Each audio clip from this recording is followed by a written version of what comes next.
നമ്മളൊരു photo shooting ആണ് ചെയ്യാൻ പോണത്. അപ്പൊ നമുക്ക് വീഡിയോയിലേക്ക് പോവാം.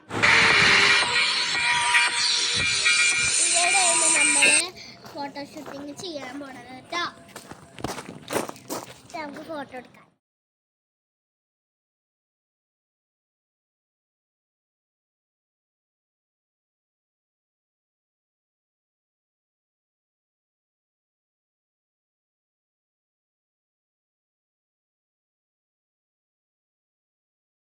നമ്മള് ഫോട്ടോ ഇതൊക്കെയാണ്. നിങ്ങൾക്ക് ഇഷ്ടപ്പെട്ട താഴെ കമന്റ് ചെയ്യാൻ മറക്കരുത്.